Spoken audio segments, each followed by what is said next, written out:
কবরে যাওয়ার সময় হুজুর লাগবে বিসমিল্লাহ ওয়া আলা বিল্লাতি রাসূলিল্লাহ বলার জন্য। ঠিক 5 বছর পরে যখন সত্য ব্যক্তির ওপরে সাপোর্ট টানার টাইম আসে, সমাজের মধ্যে সবচেয়ে বড় বাটপার যারা, মিথ্যাবাদী যারা, কোটি কোটি টাকা পাচার করতে পারবে যারা, বাদী বেবাদীর দুই পক্ষ থেকে 5 লাখ 5 লাখ 10 লাখ নিয়ে আপনারে ঘুরাবে যারা, তাদের কাছে যে ভোটের সিলমোহরটা মেরে দেয়, আছে না নাই? আপনি ঠিক বললেও ঠিক, না বললেও ঠিক, সবাই কিন্তু ঠিক বলবে না। আমাদের দেশে রাজনীতির বিভিন্ন ধর্মের চিন্তা চেতনা থাকার কারণে যারা ইসলাম জানে না, কোরআন জানে না, হাদিস জানে না, রাজনীতির কোনো শব্দ টানলেই তাদের মুখ কালো হয়, আছে না নাই? কিন্তু মূল রাজনীতির মালিক হলো আমার আল্লাহ, আর মূল রাজনীতির কিতাব হলো কোরআনে কারিম। মূল রাজনীতি হলো বিশ্ব নবী করেছেন, সমস্ত নবীরা করেছেন, সাহাবারা করেছেন।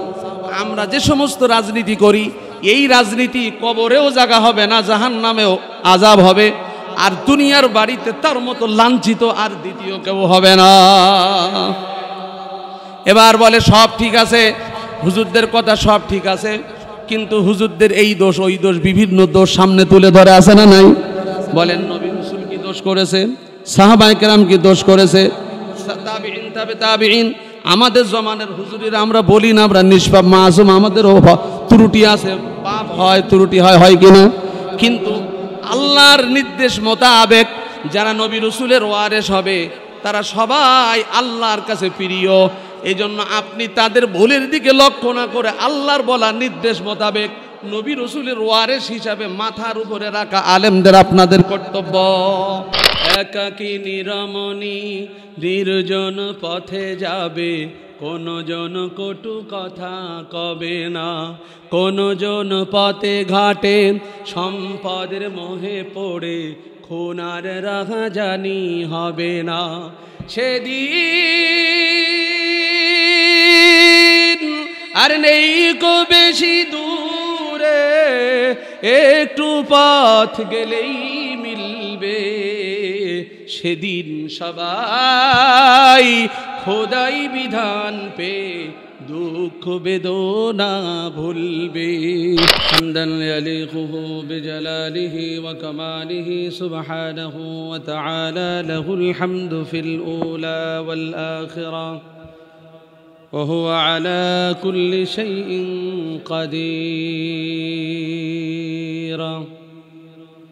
اللهم إنا نشهدك ونشهد ملائكتك وحملته بعرشك وجميع خلقك كأنك أنت الله، فهو الواحد الأحد الفرد الصمد الذي لم يلد ولم يولد ولم يكن له كفوا أحد، فسبحان الذي لا يحصى امتنانه إلا باللسان ولا بالقلم. سبحانك لا علم لنا إلا ما علمتنا إنك أنت العليم الحكيم. ونشهد أن سيدنا وسندنا وحبيبنا وحبيب ربنا وطبيبنا وطبيب قلوبنا، ونشهد أن لا إله إلا الله، ونشهد أن لا إله إلا الله وحده لا شريك له، لا ضد له ولا ند له ولا مثل له ولا مثال له، ونشهد أن محمدًا عبده ورسوله. فأعوذ بالله من الشيطان الرجيم، بسم الله الرحمن الرحيم. وإذا سمعوا ما أنزل إلى الرسول ترى أعينهم تفيض من الدمع مما عرفوا من الحق، يقولون ربنا آمنا فاكتبنا مع الشاهدين. وما لنا لا نؤمن بالله وما جاءنا من الحق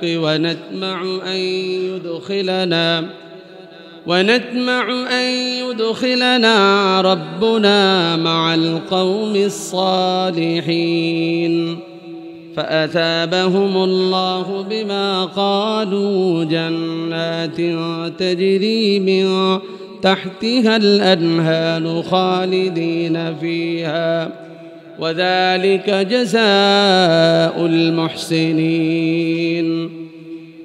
والذين كفروا وكذبوا بآياتنا أولئك أصحاب الجحيم صدق الله العلي العظيم وصدق رسوله النبي الكريم ونحن على ذلك من الشاهدين والشاكرين وقال النبي صلى الله عليه وسلم وعن أبي هريرة رضي الله تعالى عنه أن رسول الله صلى الله عليه وسلم وقال آية من المنافق ثلاثة إذا حدث كذب وإذا وعد أخلف وإذا اؤتمن خانة متفق عليه وفي رواية وإن صام وصلى وزعم أنه مسلم رواه مسلم كما قال عليه الصلاة والسلام الحمد لله الله تعالى লক্ষ কোটি কোটি প্রশংসা যে মালিক আমাকে আপনাকে পছন্দ করে পবিত্র জুমার দিনে আল্লাহর ঘরে সকলের আগে নির্বাচন করে আল্লাহ তাআলা আমাকে আপনাকে সকলের আগে সকলের থেকে পৃথক করে আল্লাহর ঘরে আল্লাহর হুকুম পালনার্থে আসার তৌফিক দান করেছেন সে রব্বে কারিমের দরবারে বজ্র কণ্ঠে উচ্চ আওয়াজে আকাশ ভারী করে আমরা শুকরিয়া আদায় করি আলহামদুলিল্লাহ। সূরা মায়েদার 83 নম্বর আয়াত থেকে যে আয়াতে কারিমা তেলাওয়াত করেছি এই আয়াতের শুরুতে আল্লাহ তাআলা যেই কথা নাজিল করেছেন রসুলের কাছে সেই কথাটার শাব্দিক অর্থ হলো যখন তাদের সামনে আমার নাজিলকৃত রসুলের কাছে যে কোরআন নাজিল হয়েছে এটা বলা হয় তারা আয়ুনাহুম তাফিদু মিনাদ দামি মিম্মা আরাফু মিনাল হক সত্যের কথা শোনার পর তাদের চোখ দিয়ে অন্তর বিগলিত হয়ে ঝরঝর করে পানি পড়ে এই কথা কে বলতেছেন আল্লাহ তাআলা এরপরে কি বলেন ইয়াকুলুনা তারা বলে রব্বানা হে প্রভু আমান্না আমরা ঈমান এনেছি ফাকতুবনা মা'আশ শাহিদিন বিশ্বনবী সাল্লাল্লাহু আলাইহি সাল্লামের কথার সাথে সাহাবায়ে কেরাম তাবিঈন তাবিঈন আইম্মা মুজতাহিদিন বুজুর্গানে দ্বীন যারা প্রিয় মানুষ যাদের ব্যাপারে সূরা ফাতিহার শেষ আয়াত আল্লাহ বলছেন ওই সমস্ত মানুষদের অন্তর্ভুক্ত আমাকে করো যারা তোমার রসুলের সাথে সাথী হয়ে সৎপথের আদর্শিত পথে চলে জান্নাতি হয়েছে তাদের সাথে আমাদেরকে সাথী বানাও আর যারা তোমার কথা মানে নাই তোমার নবীর আদর্শ মানে নাই তাদের পথে আমাদেরকে নিও না গায়রিল মাগদুবি আলাইহিম ওয়ালাদ-দাল্লিন ওদের পথে আমাদেরকে নিও না তারা পথভ্রষ্ট। কিন্তু যে আয়াতে কারিমা সূরাতুল মায়েদার 83 নম্বর আয়াতে শাব্দিক অর্থ কি বুঝালেন আর কি বললেন কেন নাজিল হয়েছে আয়াতটা কি কারণে নাজিল হয়েছিল এই আয়াতের শানে নুজুল কি এর আয়াতের প্রেক্ষাপট কি ছিল কি কারণে এই আয়াতের এই অর্থ আসছে ওয়াইদা যখন সামিউ তারা শ্রবণ করে মা উনসিলা ইলার রাসূল আল্লাহ নবীর কাছে জিবরিল মারফতে আল্লাহর আদেশে যেটা নাজিল হয়েছে সেটা কি কোরআনে কারীম এই কোরআনে কারীমের কথা তখন যারা শোনে তারা আয়ুনাহুম তাফিদু মিনাদ দামি মিম্মা আরাফু মিনাল হক বলে এই সত্যের কথা এই চিরন্তন বাণী কোরআনে কারীমের কথা ইহকাল পরকালের মহারাজা রাজা মহা কি বলে আহকামুল হাকিমিন সেই সৃষ্টির শ্রেষ্ঠ এবং সৃষ্টির স্রষ্টা রব্বুল আলামিন সমস্ত কায়নাতের মালিক তার পক্ষ থেকে যেই হক এবং সত্য কথা জিবরিল মারফতে ওহির মাধ্যমে বিশ্বনবীর কাছে নাজিল হয়েছে এই কথা তাদের সামনে যখন দেওয়া হয় তখন তারা এবং সেই জালেম বাদশা সহ তাদের চোখ দিয়ে দরদর করে পানি পড়ে অন্তর বিগলিত হয় সুবহানাল্লাহ বলবেন না সেই তারা কারা কাদের সামনে সে তেলাওয়াত করা হয়েছিল সেই ব্যক্তি কাদেরকে বোঝানো হয়েছে সেই ব্যক্তি এই আয়াতের প্রেক্ষাপট ছিল আবিসিনিয়ার বাদশাহ নাজ্জাশী এবং তার সঙ্গী এবং সাথী তার কওমের ব্যাপারে আয়াত নাজিল হয়েছিল সুবহানাল্লাহ বলবেন না আবিসিনিয়ার বাদশাহ নাজ্জাশীর কাছে নাজ্জাশী ছিল জালেম বাদশাহ কিন্তু নাজ্জাশীর কাছে রসুলের বার্তাবাহক রসুলের কাসেদ রসুলের পিয়ন রসুলের হাতের চিঠি মুবারক এবং কোরআনে কারিমের এই বাণী আর রসুলের চিরন্তন সত্য কথা নিয়ে দাওয়াতের পয়গাম নিয়ে আবিসিনিয়ার বাদশা নাজ্জাশীর কাছে রসুল প্রেরণ করেছিলেন একজন বার্তাবাহককে, সুবহানাল্লাহ বিহামদিহি। এই বার্তাবাহকের কাছে যখন এই কোরআনের কথা, এই মহাপ্রভু সেই আহকামুল হাকিমিনের কথা যখন দেওয়া হয়, যখন তাদের সামনে বলা হয়, তখন তাদের ভিতর থেকে একজন সাহাবী এই কোরআনে কারিম তেলাওয়াত করতেছেন। কি তেলাওয়াত করতেছেন? সেই আয়াতটা এই আয়াত না, সেই আয়াতটা আরেকটা আয়াত, সেটাও কোরআনে কারিমের ভিতরে সূরাত আলে ইমরানের মধ্যে আসছে। সেই আয়াতটা আমরা শুনি। لقد من الله على المؤمنين إذ بعث فيهم رسولا منهم يتلو عليهم آياته ويزكيهم ويعلمهم الكتاب والحكمة وإن كانوا من قبل لفي ضلال مبين الله أكبر। অর্থাৎ নিশ্চয় আল্লাহ পাক মুসলমানদের বিরাট উপকার সাধন করেছেন যখন তিনি তাদের মধ্য হতেই তাদের নিকট একজন রসুল প্রেরণ করেছেন। তিনি তাদের নিকট আল্লাহ পাকের আয়াত সমূহ পাঠ করেন। আতলু আলাইহিম আয়াতি, আল্লাহর রসুল তাদের সামনে যখন তেলাওয়াত করেন, ওয়ায়ুযাক্কিহিম, তাদেরকে যখন সংশোধন করার কথা বলেন, ওয়ায়ুআল্লিমুহুমুল কিতাব, আর কিতাবের ইলম যখন তাদেরকে জানানো হয়, ওয়াল হিকমা, এবং জ্ঞান, ওয়া ইন কানু মিন ক্বাবলু লাফি দালালিম মুবিন, ইতিপূর্বে তারা স্পষ্ট মূর্খতা ও পথভ্রষ্টতায় পড়েছিল। আয়াতের ভিতরে আমার মালিক কত সুন্দর কথা বলতেছেন, নিশ্চয় আল্লাহ পাক মুসলমানদের বিরাট উপকার সাধন করেছেন। লাকাদ মান্নাল্লাহু আলাল মুমিনিন, যারা মুমিন হবে, যারা মুত্তাকিন হবে, যারা মুসলমান হবে, যারা কালেমার ভাই হবে, তাদের ব্যাপারে রব্বুল আলামিন বলেন তারা বিরাট উপকার সাধন করেছেন। কিয়ামতের দিন কবরে, বারযাখের ভিতরে, আখিরাতের বাড়িতে, দুনিয়ার জমিনে মুমিনের কাছে হাজারো পরীক্ষা আসবে, হাজারো বিপদ আসবে, হাজারো মুসিবত আসবে। বাংলাদেশ স্বাধীন হয়েছে 53 বছর ধরে। কত রাজনীতিবিদ কত বড় বড় লম্বা কথা বলা হলো, কত বড় বড় স্বাধীনতার চেতনার কথা বলে, দেশ স্বাধীনের কথা বলে সমস্ত দেশের জনগণকে মাটির তলায় দাফন করে, দেশের অর্থনীতি বিদেশে পাচার করে, দেশের সমস্ত ইসলাম এবং কোরআনের আইন ও কানুনকে কবর রচিত করে, তারা কাফের মুশরিকদের কথাকে উন্মোচন করে বারবার স্বাধীনতার চেতনার কথা বলে মুসলমানদেরকে কি বুঝাইতো, কি ঘোড়ার ডিম বুঝাইতো। তারা আল্লাহকে চিনত না, তারা নবীর আদর্শ মানত না, তারা আল্লাহ বিশ্বাসী ছিল না, কোরআনে বিশ্বাসী ছিল না। নবী রসুলের কথাকে তারা হাইলাইট না করে কাফের বেঈমানদের কথা হাইলাইট করে মুসলমানদের জুলুমের উপরে জুলুম, যা আমরা 53 বছর থেকে ধরে ধরে দেখতেছি। আছে না নাই? কোরআনের কথা যখন বলা হয়, এই কোরআনের তেলাওয়াতের সুর রমজান মাসে হাফেজের তেলাওয়াত ভালো লাগে, আমরা যখন ওয়াজ করি তখন ভালো লাগে। কোরআন শরীফের অর্থ শুক্রবারে যখন শোনা হয় মজা লাগে। যখন বলা হয় আগামীকালকে ব্যাংকে যে টাকা আছে টাকাটা আর রাখা যাবে না, হালাল পন্থায় রাখতে হবে, মুখ কালো হয়ে যায়।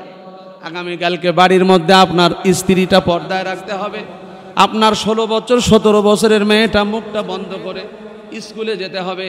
তখন বলা হবে হুজুর সব ওয়াজ ঠিক আছে, এই ওয়াজ মানতে পারবো না। আছে না নাই? আপনি বলেন জিলাপি, সবরি কলা, আম, এই জাতীয় ফল যদি কেউ খোসা, তার ফলের খোসাটা ছিঁড়ে যদি বাজারে তোলে, বলেন তো ফলটা খাবে না ওই লোকটার উপরে রাগ করবে? এই ফলগুলো তো খোসা ছিলে নেওয়ার কথা নয়।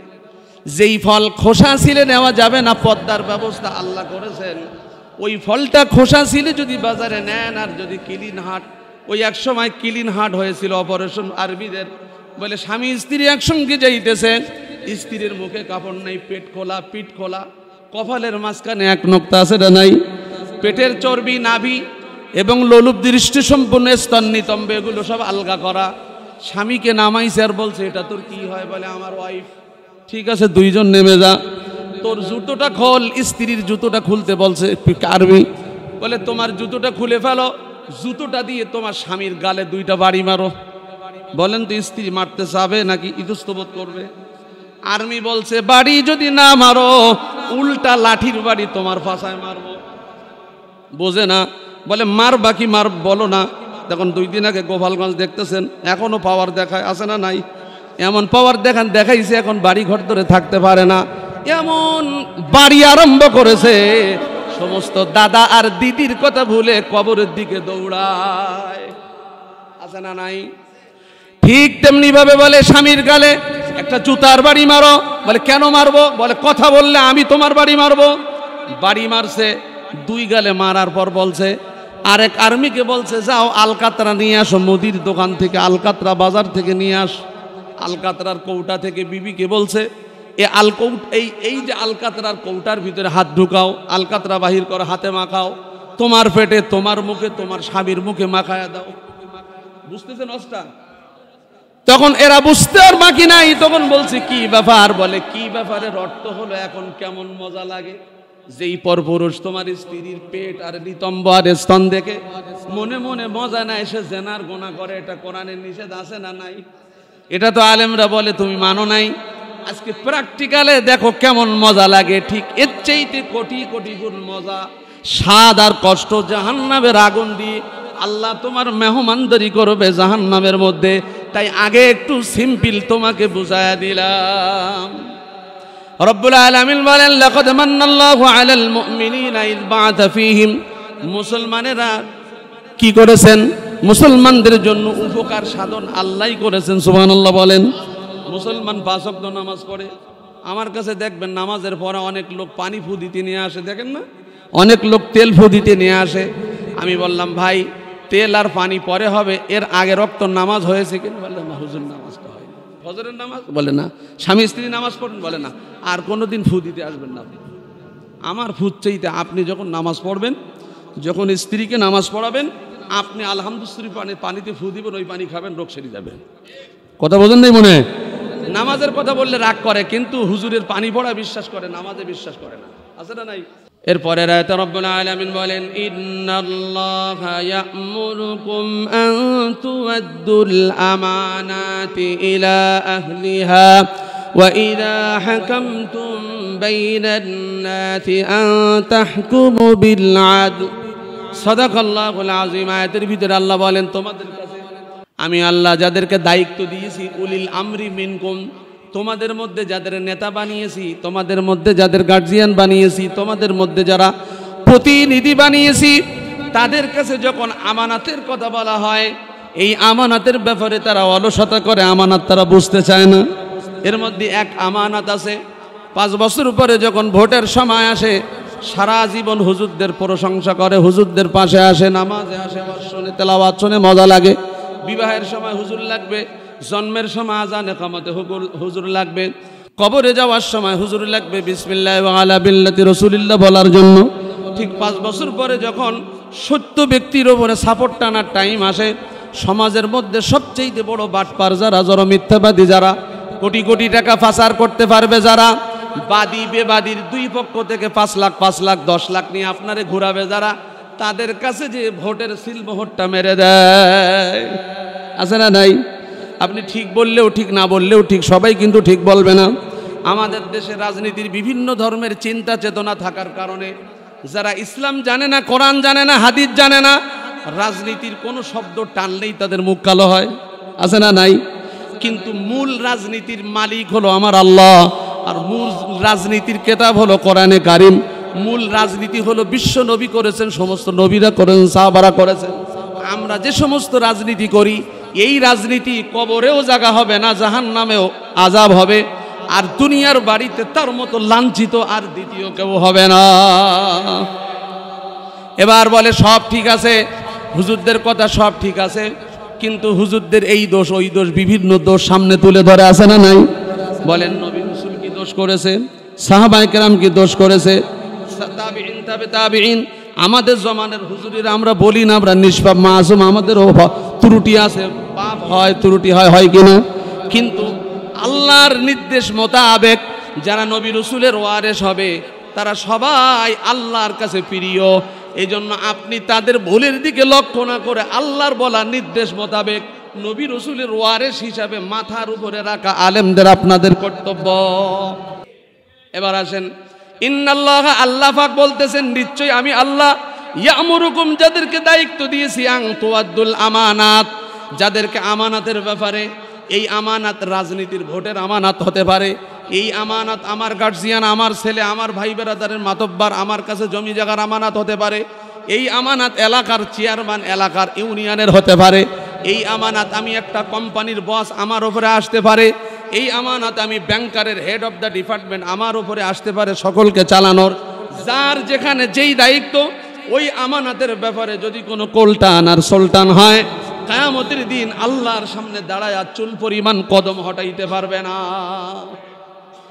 এজন্য রব্বুল আলামিন এই সূরার যে আয়াত, সূরাতুল মায়েদার ৮৩ নম্বর আয়াত এবং ৮৩ থেকে ৮৬ নম্বর আয়াত আমি তেলাওয়াত করেছি। আয়াতের শুরুতে নাজ্জাশী বাদশাহ, আবিসিনিয়ার বাদশাহ সম্পর্কে আয়াতের মধ্যে তাফসীর নিয়ে আসছেন রইসুল মুফাসসিরিন আব্দুল্লাহ ইবনে আব্বাস রাদিয়াল্লাহু তাআলা আনহু, তাফসীর সম্রাট, তাফসীরে কাবীর আল্লামা ফখরুদ্দিন রাজি রহমাতুল্লাহ আলাইহি রুহুল বায়ানের ভিতরে, রুহুল মাআনির ভিতরে কথা নিয়ে আসছেন। একই কথা তাফসীরুল কোরআন, নূরুল কোরআনে নিয়ে আসছেন মাওলানা আমিনুল ইসলাম। এভাবে যত তাফসীরের কিতাব আছে, ওই কিতাবের হাওলা দিয়ে রইসুল মুফাসসিরিন আব্দুল্লাহ ইবনে আব্বাসের উদ্ধৃতি দিয়ে একটা ঘটনা এখানে নিয়ে আসছেন। এই আয়াত কেন নাজিল হয়েছে, এই আয়াতের মধ্যে কি বলেছেন আল্লাহ?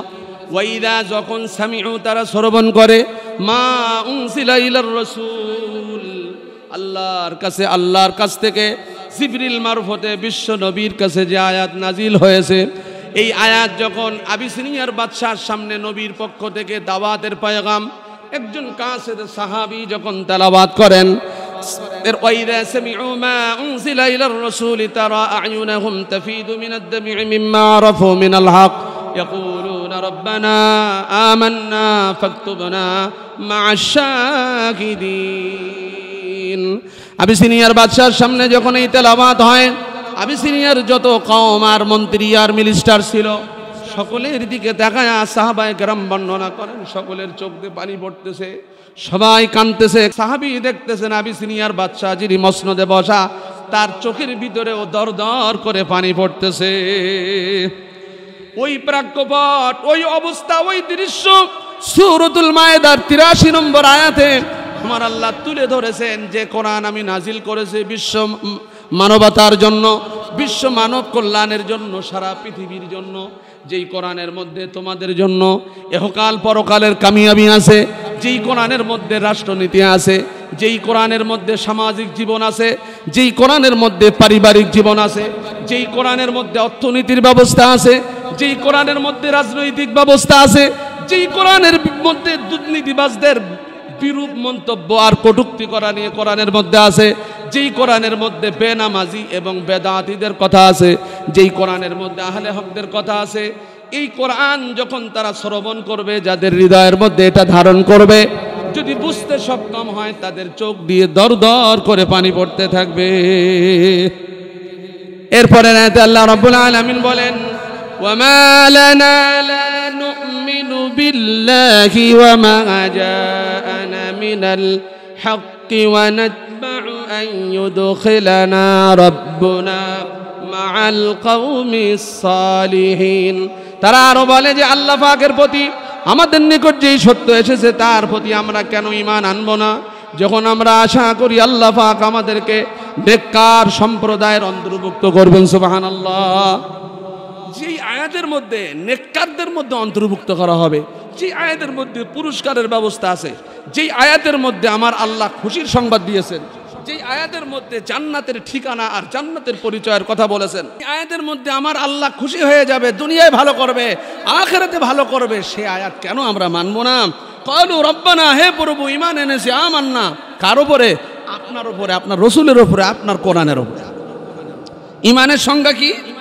ঈমানের সংজ্ঞা আমানতু বিল্লাহি ওয়া মালাইকাতিহি ওয়া কুতুবিহি ওয়া রুসুলিহি ওয়াল ইয়াউমিল আখিরি ওয়াল কদরি খাইরিহি ওয়া শাররিহি মিনাল্লাহি তাআলা ওয়াল বা'থি বা'দাল মাউত। এই কালেমার ভিতরে ঈমানের সাক্ষী দেওয়া হয়েছে, ঈমানের সংজ্ঞা দেওয়া হয়েছে। এই ঈমানের সংজ্ঞার সাথে ওই আয়াতের সাথে আমি একটা আয়াত তেলাওয়াত করেছি, ইন্নাল্লাহা, নিশ্চয়ই আমার আল্লাহ, ইয়ামুরুকুম, তোমাদের কাছে আদেশ করেছেন, তুআদ্দুল আমানাতি ইলা আহলিহা, তোমাদের কাছে আমানত রাখতে বলা হয়েছে, সেই আমানত যেন আমার দিকে তাকিয়ে সত্য আমানতের হুকুম আর এর বিশ্লেষণ আর এর জামে মানা একত্রিত করে আমি যেটায় খুশি হই ওইটা যেন হয়, এর বিপরীত যেন না হয়।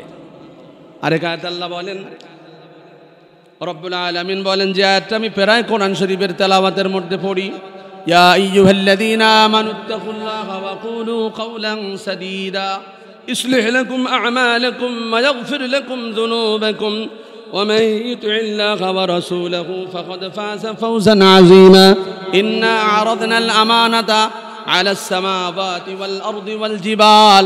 নিশ্চয়ই কোরআনের আমানতকে যখন এই জমিনের উপরে রাখতে চেয়েছিল, জমিন অস্বীকার করেছিল, ঠিক না বেঠিক? ওয়াল আরদ, জমিনের উপরে রাখার পর জমিন অস্বীকার করে, ওয়াল জিবাল, পাহাড় অস্বীকার করে, আসমান অস্বীকার করে। আল্লাহ প্রশ্ন করলেন, আসমান নিবা না কেন কোরআন? আসমান বলে এইটা মানলে পরে জান্নাত হবে, না মানলে পরে জাহান্নাম। যেটা আমি আসমান কোরআনের প্রত্যেকটা বিধান পুঙ্খানুপুঙ্খানুরূপে মানা আমার হয়তো হবে না, আর হবে না যখন ফেল করব, ফেল করলে জাহান্নাম, যেইটা না মানলে পরে জাহান্নাম হবে, ওই বড় আমানত আমি আসমান নিতে পারবো না। কে বলতেছেন এ কথা? আল্লাহ তাআলা। এরপরে বলতে, জমিন তুমি নিবে না কেন? বলে আমি নিব না এই জন্য, আসমান যে কথা বলেছে আমিও সেই কথা। আমি এই কোরআনের আমানত নিয়ে যদি আমি কোরআনকে না মানতে পারি, আমি কি করে আমানত নিয়ে জাহান্নামের আযাব সহ্য করব? কে বলতেছেন? আসমানের পরে জমিন, জমিনের পরে পাহাড়, পাহাড়কে বলতেছেন এই পাহাড় তুমি নিবে না কেন? বলে আসমান যে কথা বলেছে, জমিন যে কথা বলেছে, ওই আমিও একই কথা, এটার হুকুম, এটার আমানত আমি নিয়ে এটা মানতে পারবো না। এবার মানুষকে আল্লাহ তাআলা আমানতকে যখন দিলেন, এ কোরআন কদরের রাত্রে পুরা 30 পারা কোরআন জিবরিলের হাতে দিয়ে আল্লাহর নবীর কাছে কদরের রাত্রে পুরাপুরি কোরআন দেওয়া হয়েছিল। আরেক রিওয়ায়াতে আসছে 23 বছর ধরে ক্রমান্বয়ে অল্প অল্প করে কোরআন নাজিল করেছেন। কদরের রাত্রে পুরা কোরআন আল্লাহর নবীর কাছে জিবরিল আমিনের হাতে দেওয়া হয়েছে। আর নবীর কাছে দেওয়ার জন্য, নবীর কাছে দেওয়ার পর আমার আল্লাহ এই বনি আদমের দিকে লক্ষ্য করে একটা মহাব্বতের গালি দিয়েছিলেন, ওয়াহামালাল ইনসান, ও বনি আদম, ও মানব রূপী, ও মানুষেরা শোনো, যে কোরআন আসমান নিতে পারলো না, জমিন নিতে পারলো না, এভাবে পাহাড় নিতে পারলো না, সে কোরআন তোমরা গ্রহণ করেছো। তোমরা নিজেরা জানো না এটা কত বড় কিতাব তোমাদেরকে দান করলাম। এ কিতাব অনুযায়ী যদি জীবনকে পরিচালনা করতে পারো, এ কিতাব অনুযায়ী নিজের প্রত্যেকটা আনুগত্যকে সামনে রাখতে পারো, আমি আল্লাহ তোমাদেরকে কথা দিলাম যে বাড়ি থেকে তোমার মা আর বাবাকে ফিরিয়ে দিয়েছি জান্নাত থেকে, আদম আর হাওয়া, সেই আব্বা আম্মার সাথে আমি আল্লাহ আবার পুনরায় জান্নাতের বাড়ি তোমাদেরকে দান করে দিব। এই জন্য কিসের পাগলে আমরা ঘোরাফেরা করি, কিসের পাগলে আমরা দৌড়াই? আসলে তো আমাদের কেউ আপন না। আজকে বাড়ি বলেন, আজকে গাড়ি বলেন, আজকে রাজনৈতিক জীবন বলেন, নেতাদের জন্য বলেন, আব্বা আম্মা বলেন, আম্মা বলেন, আজকে ভাই বেরাদার বলেন, যেই আব্বা আম্মা, যেই ভাই, যেই বোনের মতো প্রিয় আর কেউ নাই। যখন আব্বা জমি ভাগ করে তখন বোন ভাইয়ের মুখ দেখে না, ভাই বোনকে চেনে না, আছে না নাই? আপনি একটু লক্ষ্য করে তাকান, এ দুনিয়া আপনার বিবি, আপনার সন্তান, আপনার মা, আপনার বাবা এত কষ্ট করে এই বিল্ডিং আর টাকা রাখছে। 2 ভাই 3 ভাই বোনের সম্পদ যখন ভাগ হয় তখন আব্বা আম্মা ওই সন্তানাদের কাছে কালের শত্রুতে পরিণত হয়। এটা কি কোনো বানানো গল্প না বাস্তব গল্প? বাস্তব। এক ভাই আরেক ভাইয়ের কথা তো দূরের কথা, সে কল্পনা করে জীবনে ভাইয়ের সাথে আলাপ করবে, এরকম আছে না? এই জন্য কবি বলছেন, আজকে মরলে কালকে 2 দিন, পরের দিন কেউ চিনবে না, যাদের জন্য করলা কামাই মরলে তারা চিনবে না। আজকে মরলে কালকে 2 দিন, পরের দিন কেউ চিনবে না, যাদের জন্য করলা কামাই মরলে তারা চিনবে না। থাকতে সময় আমল করো, ঈমান করো খাঁটি, শেষ ঠিকানা তোমার আমার 3.5 হাত মাটি।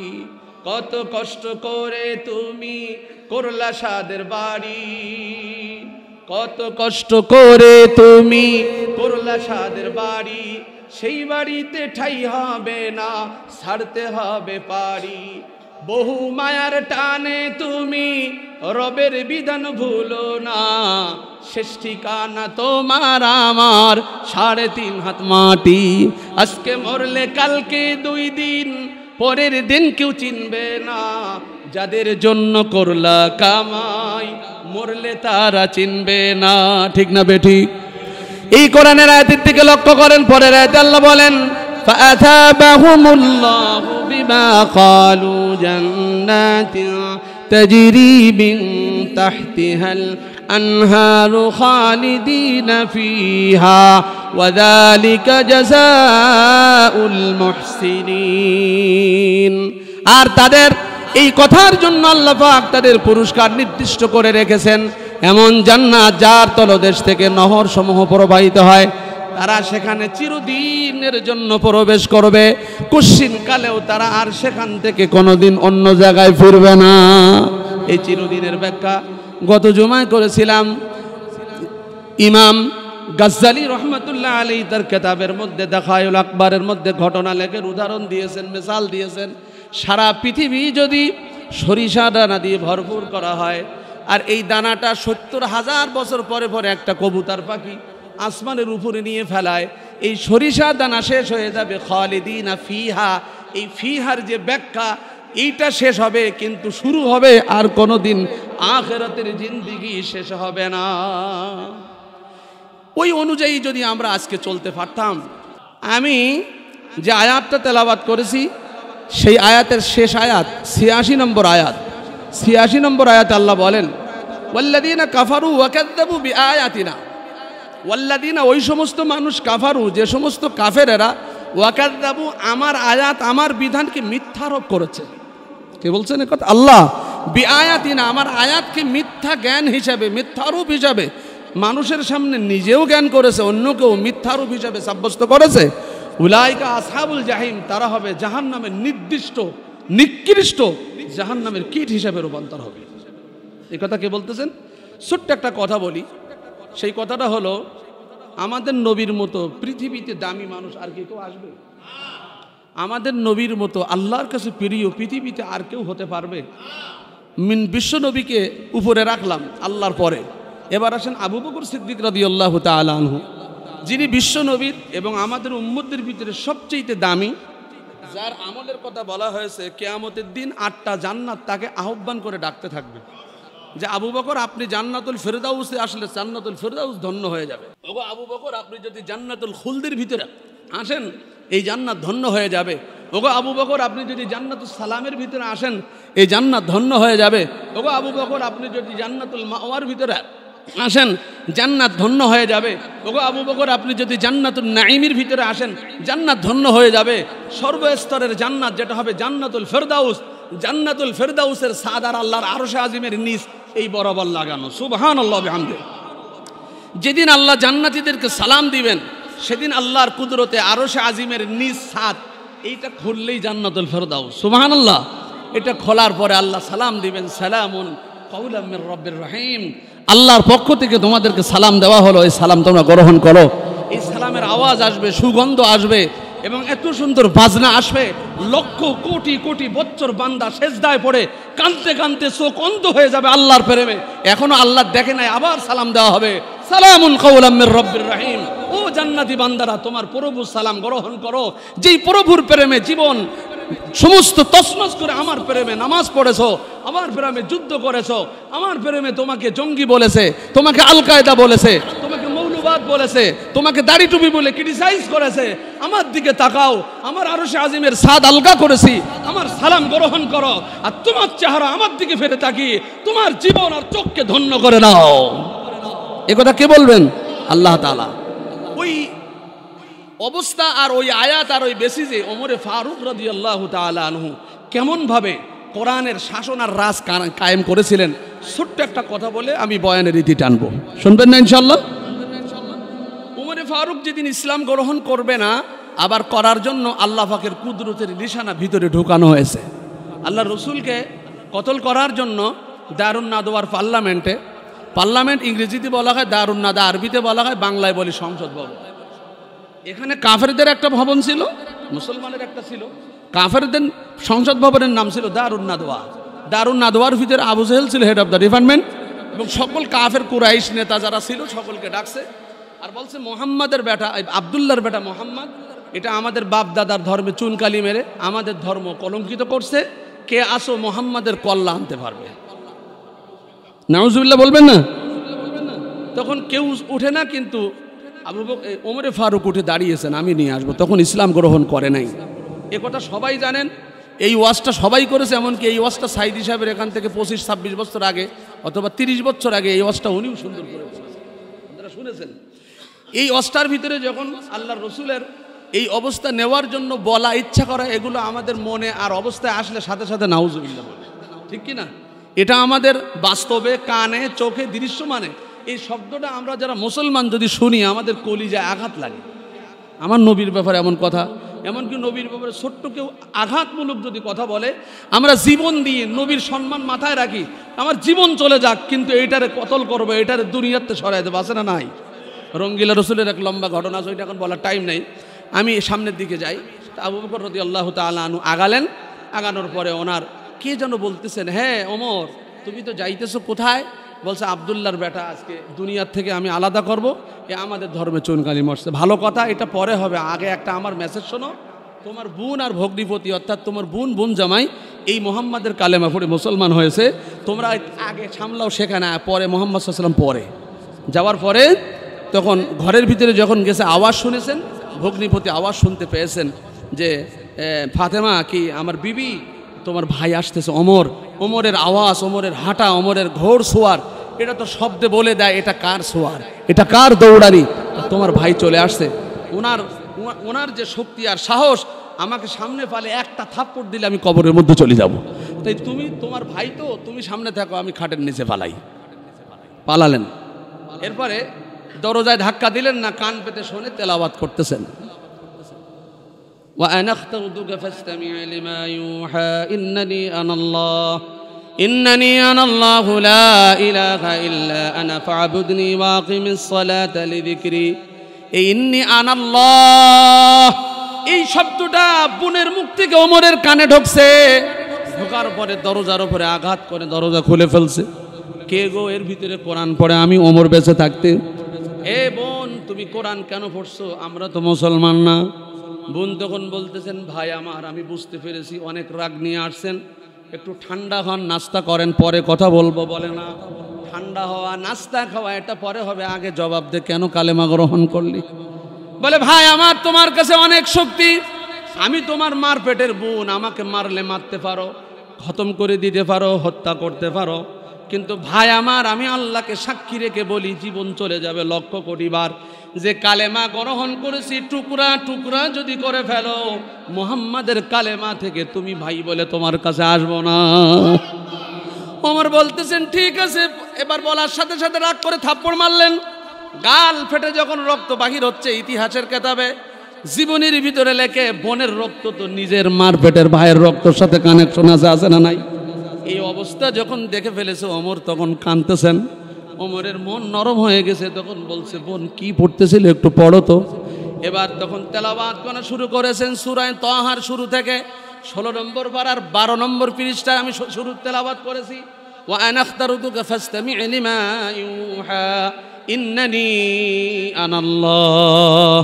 এটা ওই আল্লাহ, আনা ফাবুদনি, তার ইবাদত করি, ওয়া আকিমিস সালাতা লিযিকরি, তার জিকির করি, তার নামাজ পড়ি। এই তার সে কে? ওমর জিজ্ঞাসা করতেছেন, যার ইবাদত করি সেই আল্লাহ আমার আল্লাহ, তারই ইবাদত, তার ইবাদত করি, তার জিকির করি, তার অনুগত্য করি। বোন আমার সেই তার যার করছো এই ব্যক্তিকে, তখন বলতেছেন ইনি হলেন আল্লাহ, আর আল্লাহ যার কাছে এই আয়াত নাজিল করেছেন তিনি হলেন বিশ্ব নবী, নবী মুহাম্মদুর রাসূলুল্লাহ। ওই ওমর তখন নরম হয়ে গেছেন, বোন কাঁদতেছেন, ভগ্নিপতি খাটের নিচ থেকে লাফ মেরে আসছেন। বলে কি ব্যাপার তুমি? বলে আমিও তো কালেমা পড়ে মুসলমান হয়েছি, এখন আমার ভয় নাই। গত রাত্রে বিশ্ব নবী দোয়া করেছেন, আল্লাহ ইসলামের কালেমা দাওয়াতের জন্য 2 জন ব্যক্তির ভিতর থেকে আমাকে যদি তুমি দিতা, তবে ইসলাম এর দাওয়াত দিতে আমি বিশ্ব নবীর জন্য ভালো সহজ হতো। বলে কি দোয়া করেছেন? সেই দোয়াটা কে কে ছিল? বলে এক ছিল আবু জেহেল আবুল হাকাম, যে জ্ঞানীর পিতা, তার শেষ নাম হয়েছে আবু জাহেল, মূর্খের পিতা। আর এক আপনার নাম ধরে বিশ্ব নবী দোয়া করেছিল। এখন আপনার এই কথাটা, বিশ্ব নবীর কথাটা কবুল হয়েছে আবু জাহেলের জন্য নয়, আপনার জন্য কবুল হয়েছে। আল্লাহ আপনার মন নরম করে দিয়েছে। ও ফাতেমা, ও আমার বোন, ও আমার ভাই, চলো বিশ্ব নবীর কাছে যে বিস্তারিত আমরা শুনব। ইতিহাসের কেতাবে লেখে ওমর যখন রওনা করেছে উন্মুক্ত তরবারি নিয়ে বিশ্ব নবীর কল্যার জন্য যাইতেছিল, বোন আর ভগ্নিপতি পিছনে, ওমর সামনে। ওমরের যেই চেহারার ভাবমূর্তি ছিল ওইটা বিনয় আর নম্র ভাব এসেছে, কিন্তু তরবারি হাতে খোলা আছে। আশারায়ে মুবাশশিরা সাহাবারা বিশ্ব নবীর সামনে বসা, ওমর আর ওমরের বোন ভগ্নিপতি পিছনে, অনেক পিছনে। ওমর যখন আসতেছেন সাহাবারা উঠে দাঁড়িয়ে গেছেন। ওগো নবী, একটু অর্ডার দিন। ওমর আসতে দেরি, ওমরের কল্লাটা আলাদা করতে দেরি করব না তরবারি হাতে। বিশ্ব নবী বলতেছে, তোমরা জানো না ওমরের চেহারার ভিতরে সেই আকৃতি এখন নাই। আমার ওমরের মানসপট আমার আল্লাহ বদলে দিয়েছে, তোমরা জানো না। তরবারিকে আসতে দাও, ওমরকে আসতে দাও। ওমর আর আগের ওমর নাই, এখন ওমর হবে কি ওমর তোমরা বাস্তবে দেখবা।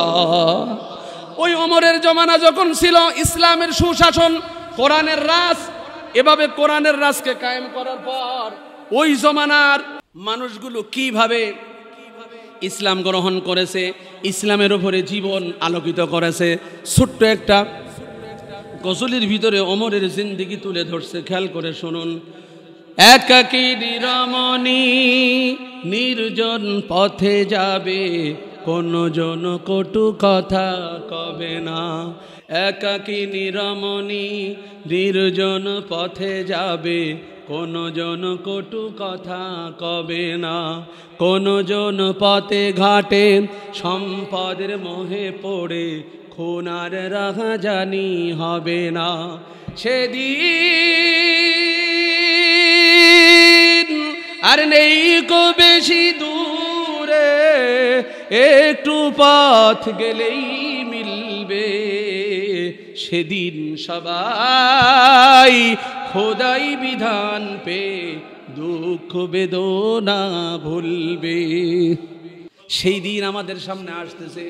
কত রকম কথা শুনি, কত রকম মুসিবতের কথা শুনি, বিপদের কথা শুনি। মিটফোটের ভিতরে যেই ঘটনা 3 দিন আগে দেখছেন, এক ছেলে এক মেয়ে তার বিবিকে রেখে সাদা না দেওয়ার কারণে পাথর দিয়ে মারছে, যেটা 1450 বছর আগে বড় বড় তার যুগে মানুষ যেভাবে মারতো সেইটা চোখে দেখলাম। এক ইমাম সাহেব চাঁদখালি না চাঁদপুর ডিস্ট্রিক্টে কি বয়ান করেছে, কোন বয়ানের পরিপ্রেক্ষিতে ইমাম সাহেবকে চাবুক মেরে রক্তাক্ত করে ফেলেছে দেখেছেন। এক ভাই, ছোট ভাই, দাদি, জমি জমার ব্যাপার নিয়ে গন্ডগোল হচ্ছে। ছোট ভাই দাদি বড় ভাইকে অলরেডি কল্লাটা আলাদা করেই ফেলেছেন। এই দৃশ্যগুলো দেখলে আমাদের মন তো বলে কিয়ামত আর বেশি দূরে নয়। ইসলাম মানি, কোরআন মানি, নামাজ পড়ি, হজ করি, দান করি, সবগুলো করি, কিন্তু ইসলাম যখন সংসদ ভবন থেকে কবর পর্যন্ত, রান্নাঘর পর্যন্ত পরিচালনার কথা বলা হয়, তখন 96% লোকের মুখ কালো হয়ে যায়। কেন? তুমি কেন মুসলমান হইলা? তুমি কিসের মুসলমান দাবি করো? এই কোরআন যদি প্রত্যেকটা জায়গায় ব্যবহার হয়, তখন তো সাহাবায়ে কেরামের মতো হবে না, কিন্তু তাদের অনুকূলে অনুরূপে তো দেশ পরিচালনা হবে। এবার বলে কিভাবে? আমানতদারিতে টাকা ওরা চুরি করছে, এরা এই করছে, এরা দেশকে এই করছে। আরে 16 বছরের ভিতরে আমানতের অবস্থাটা তোমরা ওদের দিকে তাকাও। আমাদের দেশে একদল মুসলমান এবং ইসলামের দল যারা করে, তাদের আমানতদারিতে কেউ লোক বসাতে পারে নাই, টাকা কেউ খেয়ানাত করে নাই। হাসপাতালের ভিতরে খেয়ানাত করে নাই, ব্যাংকের ভিতরে করে নাই, বরঞ্চ ব্যাংকের ভিতরে তোমাদের তারা ঢুকে তাদের কোটি কোটি টাকা তছনছ করে এমনভাবে লাঞ্ছিত, সে কোথায়, ব্যাংক কোথায়, টাকা কোথায়, তার কোনো ইতিহাসের পাতায় তার নাম খুঁজে পাওয়া যায় না। এখন বলেন, কোরআনে হাকিমের বিধান আর তেলাওয়াত কি খালি নামাজে শুনবো, না সংসদ ভবন থেকে রান্নাঘর পর্যন্ত সব জায়গায় শুনতে চাই? সব জায়গায় যদি শুনতে হয়, এটা মুখে টানে শুনতে হবে, মুখ দিয়ে বলতে হবে, বাস্তবে নিতে হবে, আর বাস্তবে আমলে সংসদ ভবন থেকে রান্নাঘর পর্যন্ত আমল করতে হবে। এই আমলটা করার কথা বললে অনেকের মুখ কালো হয়। কারণ কি জানেন? যাদের মুখ কালো হয় কারণ আছে এখানে। যদি এই সিস্টেমে এই ইসলামী দল আর হুজুরিরা আসে, তাহলে তো আমাদের মেয়েরা মুখ খুলে জিন্সির প্যান্ট পরি গেঞ্জি গায়ে আর বাজারে যাইতে পারবে না। আছে না নাই? এদের মুখ কালো হওয়ার কারণ, তাহলে আমাদের ভাই বেরাদারের সম্পদ বোনের না দিয়ে ভাইরা ভাগ করি, আর আব্বা আম্মাকে পাগলের পরোলা বুঝি কবরে ঢুকাই, বোনদের সম্পদ তো তখন বুঝে দেওয়া লাগবে। আছে না নাই? এরা এই জন্য রাগ করে, যেই সম্পদ আর যেই মাতব্বারি আমার কাছে আসবে, আমি আঙ্গুল ফুঁড়ে কলা গাছ হব, আমি তো সৎ নিয়মে চললে তো আমার কাছে সব টাকা আসবে না। এই জন্য তারা রাগ করে। এরম হাজারো নমুনার কারণে মুখ কালো হয়। এগুলো সব জাহান্নামে যাওয়ার তরিকা আর নমুনা। এই তরিকায় কি আমরা চলতে চাই? চাই না। যদি চাই তবে কোরআনকে খালি বুকে মুখে তেলাওয়াতে কানে না, কোরআনকে একেবারে অরিজিনাল ইন্টারন্যাশনাল জায়গা থেকে আর রান্নাঘর পর্যন্ত আমরা দেখতে চাই। আল্লাহ এটা যেন আমাদের জন্য কবুল করে, ঠিক কিনা?